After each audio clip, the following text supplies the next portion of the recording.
নমস্কার, এসকেআর শঙ্কর একাডেমিতে স্বাগতম। আজকে আমি তোমাদের সঙ্গে 20টি কারেন্ট অ্যাফেয়ার্স শেয়ার করব। প্রথমটি হলো 46তম UNESCO world heritage committee session কোন দেশ হোস্ট করলো? উত্তরটি হবে ভারত।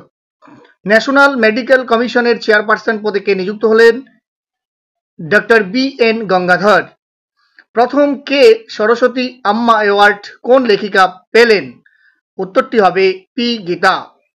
অস্ট্রিয়ান গ্র্যান্ড প্রিক্স 2024 জিতলেন কোন দেশের মোটো রেসিং জর্জ রাসেল? ব্রিটেনের।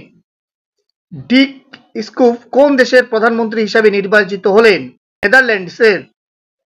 নির্মাণ পোর্টাল লঞ্চ করলো কোন কেন্দ্রীয় মন্ত্রী? জি কিষাণ রেড্ডি।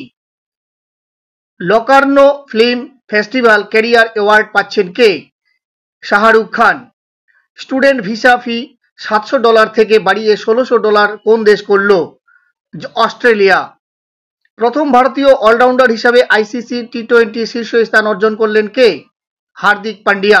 সম্পূর্ণতা অভিযান কে লঞ্চ করল? নীতি আয়োগ।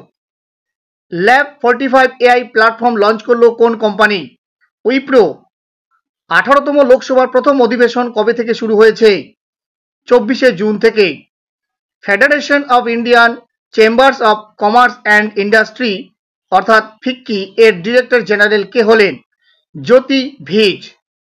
চুরি যাওয়া 500 বছরের পুরনো ব্রোঞ্জ স্ট্যাচু কোন দেশকে ফেরত দেবে অক্সফোর্ড বিশ্ববিদ্যালয়? ভারতকে। তৃতীয়বার জাতীয় নিরাপত্তা উপদেষ্টা হিসাবে কে নিযুক্ত হলেন? অজিত দোভাল। বিশ্ব রক্তদাতা দিবস পালন করা হয় কবে? 14 June. Global gender gap index 2024-এ ভারতের স্থান কত? 129তম। সম্প্রতি প্রয়াত রাজীব তারানাথ কোন বাদ্যযন্ত্রের সাথে যুক্ত ছিলেন? সরোদ। তৃতীয়বার কোন রাজ্যের মুখ্যমন্ত্রী হলেন প্রেমা খান্ডু? অরুণাচল প্রদেশের। ওয়ার্ল্ড অ্যাথলেটিক্স এর সাথে 5 বছরের ব্রডকাস্টিং চুক্তি করলো কোন কোম্পানি? Tata communication company. ভিডিওগুলি যদি হেল্পফুল বা ইনফরমেটিভ বলে মনে হয় তাহলে অবশ্যই লাইক শেয়ার কমেন্ট